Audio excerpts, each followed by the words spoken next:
Hey, welcome to the Sales Hunter podcast. I'm Mark Hunter. And hey, what are we talking about today? We're talking about women in sales. You bet. And you know what? We need more of them. Why? Because, well, you'll find out in a bit when we talk with the first lady in sales. Now, she's the first lady in sales because not only does she do cutting edge stuff with all kinds of women's sales groups, but she's also the first woman in sales because she was one of the first female salespeople in the tech world. Now, how's that? Hey, who am I talking about? None other than Lori Richardson. We're going to get her on the show right after it begins, right now.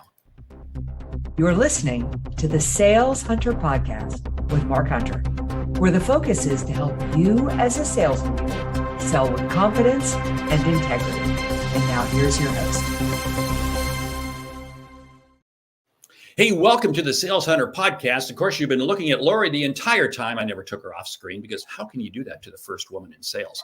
Anyway, hey, thank you, the listening audience, because iTunes, Apple Podcasts named us the #1 new sales podcast for 2022. Thank you very much. And oh, by the way, if you haven't called me to have me come speak at one of your sales meetings, you need to do so because the Sales Hunter needs to be in front of your audience. But hey, right now, Lori Richardson, welcome to the show. Timing is perfect because you got a new book out. She sells. Yeah, right? I do. Yeah. So, hey, tell us, why do we need, there it is. For those of you who are listening to the audio, you did not see it, but she held up the book, but it's okay. Don't worry about it. Hey, tell us about the book. Tell us why you wrote the book, because you have been on a mission to get more women into key sales roles.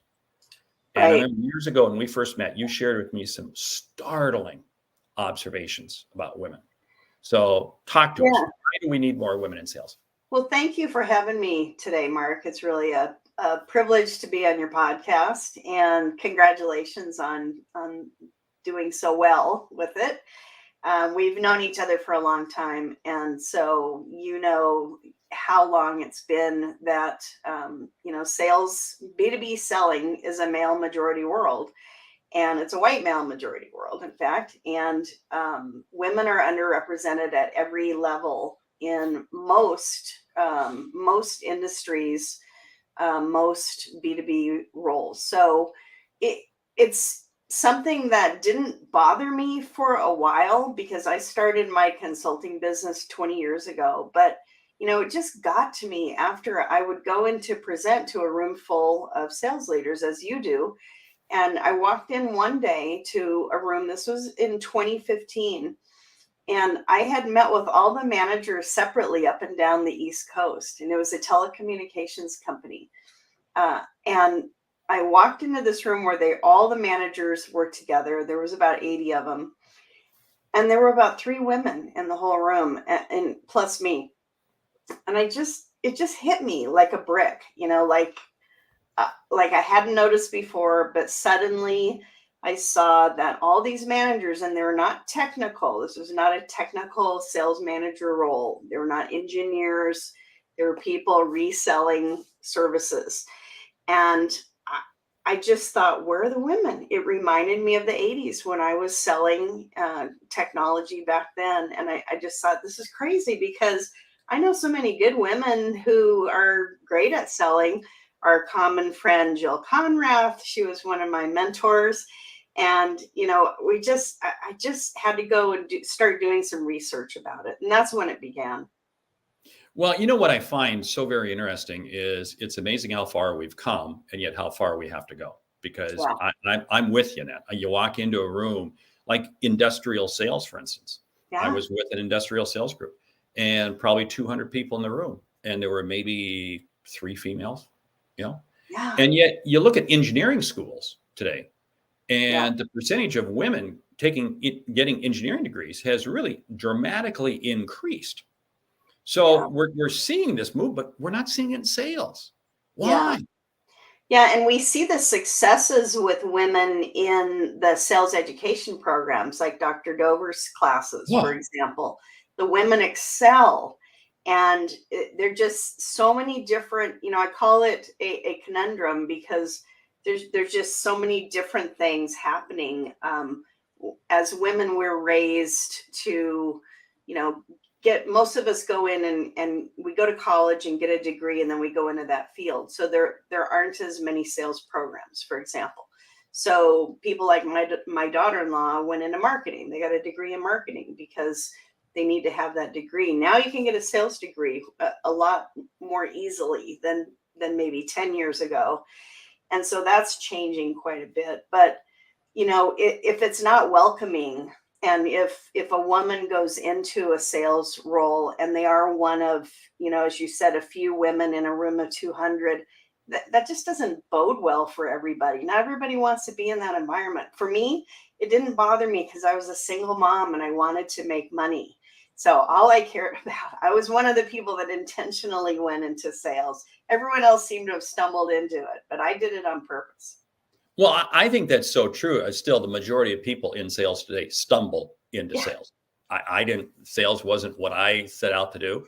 Long story short, I got into it because I couldn't afford car insurance. So I had to get a job that supplied with a company car.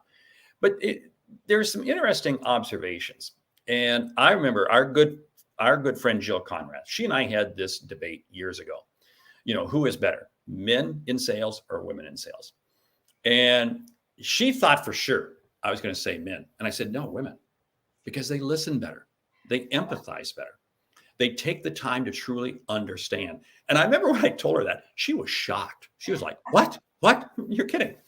And because I really, truly do believe that men go into, this is going to get me in trouble. Men go into conversations as if it's a sporting event. There's going to be winners and losers. And women go into a conversation to try to find what's the right solution. Yeah. Do you agree or disagree? Yeah, I mean, we were raised to be collaborative. We were raised to be problem solvers. And generally speaking, I don't try to say every woman is like this and every man is like something else. But generally speaking, we're the peacemakers and the solvers. We're going to find a solution. We make great teachers, you know, but a lot of teachers make great salespeople. And it's because we want to help the customer. And you know, Jill wrote the foreword to my book, which was really nice of her. And she's been known for telling the story about how she did so well when she first started at Xerox. And everybody was asking her, well, what are you doing? What sales pitch are you using? And she said, I don't know. I'm just talking to people. I'm just listening to them. And that's what she did. And that's what we do to be successful. So I do think those skills are much more popular now. And I think that men are learning them. And some men are very good. I've had some great male peers over the years. You know, don't get me wrong. Most of my colleagues have been male. So I know some great guys who have mastered these things. And you'd be one of them. You know, it still just strikes me at the resistance we see, because certain professions, you know, pharmaceutical, for instance, very high percentage of women. Yet within medical, you go into medical devices and it tends to be more male. Yeah. Give me a break. Why? You know, that just defies logic. It just, you know, there is such a stereotype going on out there that just has been allowed to exist for too long. Yeah, and unfortunately, there's still women who are paid less than men for the same role, which is just ridiculous to me. I was paid less when I got into sales. I didn't realize that until I found out that my colleague who had a wife at home and, you know, I was a single parent, he was making more money. We did the same job and we had the same background. So it still goes on. There are issues with maternity leave, parental leave. A lot of, when you put it all together, it just makes it a tough hill to climb. It's definitely doable. And there's some amazing women in great sales and leadership roles, but it's a climb for sure. Well, and when we see the number of women who are in CEO roles of Fortune 500 companies, I mean, again, that was a barrier that was broken 30 years ago. Yeah. But I mean, it's still underrepresented, but at least that barrier is broken. Women on boards, you know, still underrepresented. But you shared with me a comment years ago. We were doing a Dreamforce event or a Salesforce event somewhere. And I remember you had this panel And on the panel, you shared some fascinating comment that have stuck with me. Women will not apply for a job unless they're very competent and confident that they can do the job. Whereas men will just, what the heck, I'm just going to go ahead and apply for the job. Yeah, it's an interesting, it's a story that started. A lot of people repeat this and they say that this happened at Hewlett Packard, that it was a study that Hewlett Packard did. It was actually a conversation within Hewlett Packard, and it said that women need to feel like they can do a role 100% before they'll apply, and men will figure 60% and they'll apply. Now, for a long time, people said, well, that's because women are less confident. And I don't believe that for a minute. And I know not everyone will agree with me on this, but in the onboarding I've done of over 1,000 reps and just in a few year period, what I noticed was that women are just more verbal about them being, not sure. Men just keep their mouth shut. You learn that in sports pretty much. But here's the thing. Women don't want to waste your time. So if I don't meet 100% of your criteria, why would I want to apply? Because it's going to waste your time and mine. And that's why a lot of women don't do it. So the antidote, if you're an employer and you're looking for more women in your sales team, is to have less bullet points and really just put what you really need for that candidate. And if you want some extra things, put a dream role, add that on at the bottom, but encourage people to apply. Just say, if you don't meet every criteria, please apply anyway. We'd love to, learn more about you. So you feel one of the barriers is the hiring process itself. Yeah, it is. It is one of the issues. Yeah. Okay. And for a long time, people would say, well, women don't even apply. So, so they didn't even look for women in unconventional places, which is another great thing to do. Yeah. So what should women be doing to advance themselves more? Let's talk right now to the women who are listening. What should they be doing to say, hey, I want to advance my career? Well, if they're not in sales, I would just encourage women to know that sales is a really admirable profession, and it is a creative profession. It's one that you can typically set your hours. You can typically be somewhat more flexible than other roles, because if you're hitting your numbers, your managers will tend to, cut you slack. As long as you're doing the role, at least that's always been my experience. And if you're already in sales, we really need more women in sales leadership. So I think that people should consider that, particularly women and men, to think about getting into leadership and having that ability to help shape and mold other people coming up as future sellers. Okay. Has there ever been a study done as to who is more likely to make their number, men or women? Well, the numbers, I saw something that Gong did, and Gong showed that women closed more business than men did. It was. We can bang the gong on that one. Okay, that was late. Yeah, I'm not sure how big that survey was, but that's what people say. And I say this, Mark. I say, even if women are just as good, why aren't half of the sales teams women?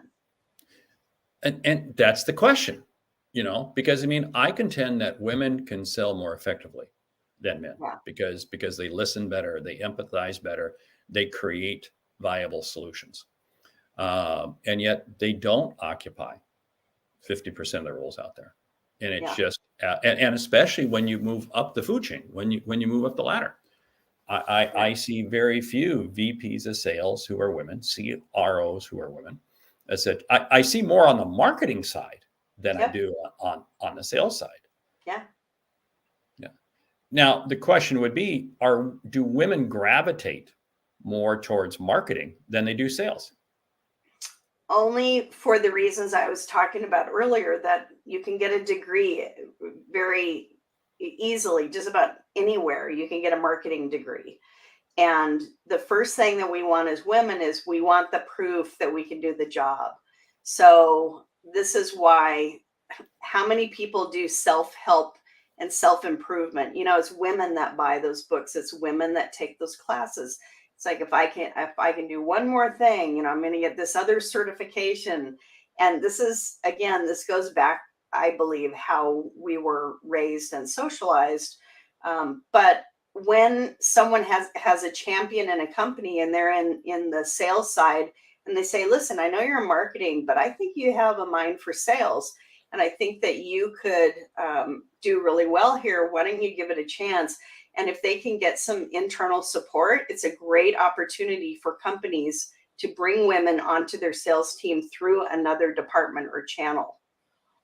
I like that approach. I came out of consumer packaged goods, where a lot of females started over on the marketing side, and we did pull them over. Notice I'm saying the males who were running sales pulled them over to the sales side. Now, your book, She Sells: Attract, Promote, and Retain Great Women in B2B Sales. Does this also apply to B2C sales? Yeah, I think consumers always been a little bit ahead. I don't know the statistics in B2C.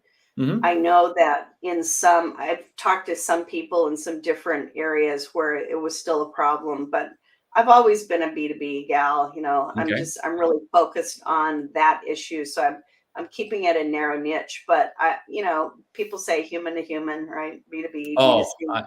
I totally agree. Yeah. Because one of the things I take a look at is like the real estate industry. Residential real estate tends to be dominated by women. Commercial real estate tends to be dominated by men.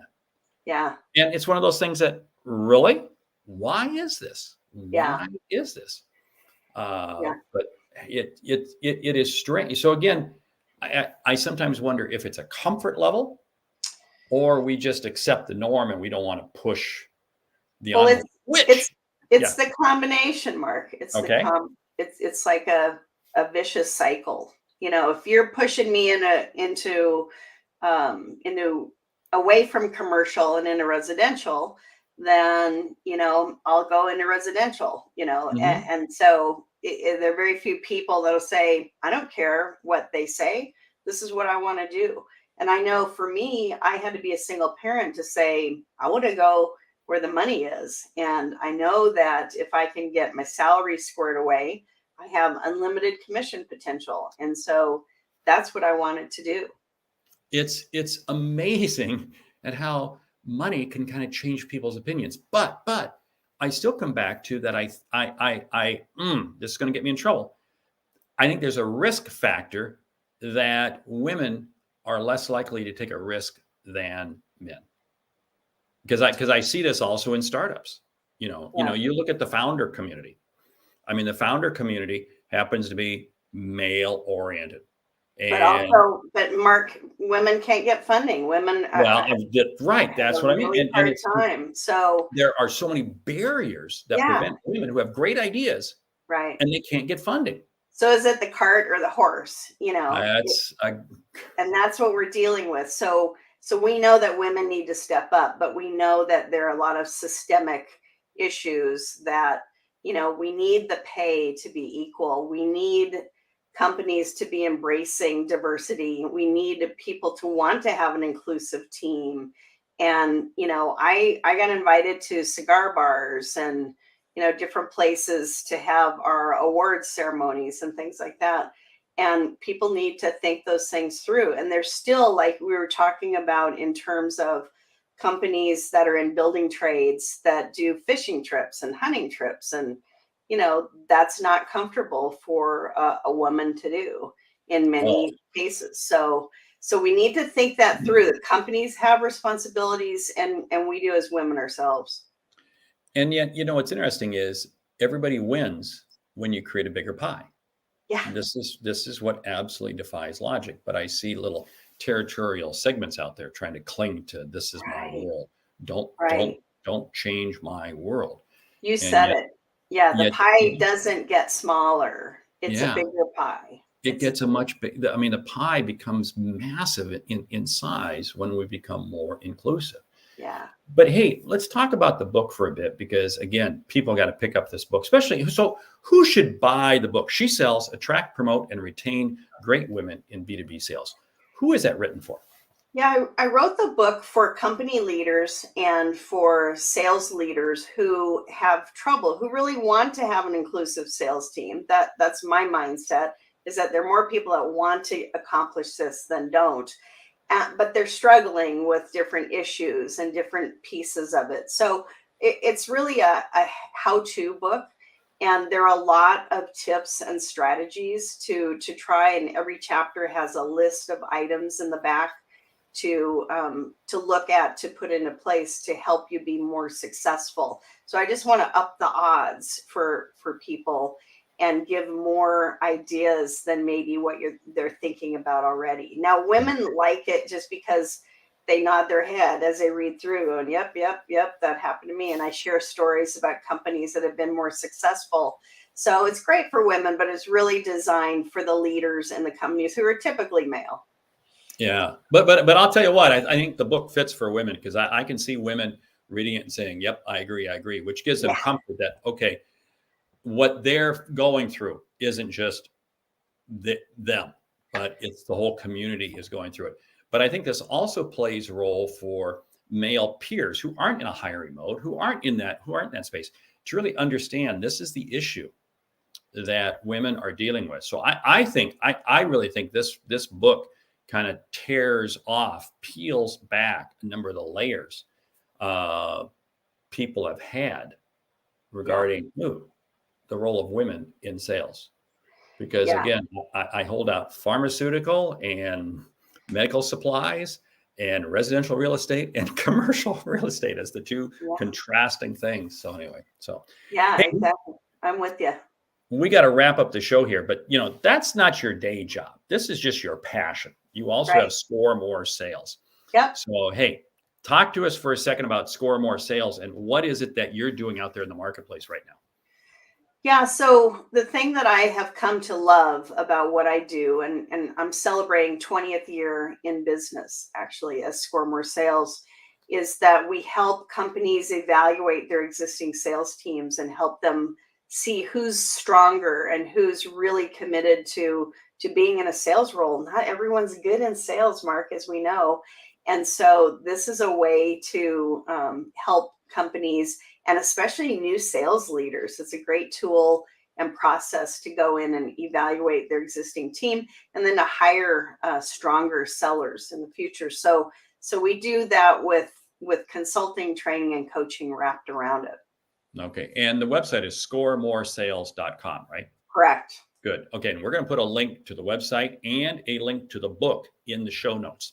Wonderful. So with that, we want to say, Lori, thank you so much. We've been talking to Lori Richardson. I call her the first woman in sales. You'll just have to listen to the beginning of the show to find out why I call her that. Anyway, with that, we want to say thank you for listening. And hey, as my gift to you, jump down to the show notes. There's a link to an ebook. Love to have you pick that up for free because it's our way of saying thank you for making our show the #1 new sales show on iTunes, Apple Podcasts in 2022.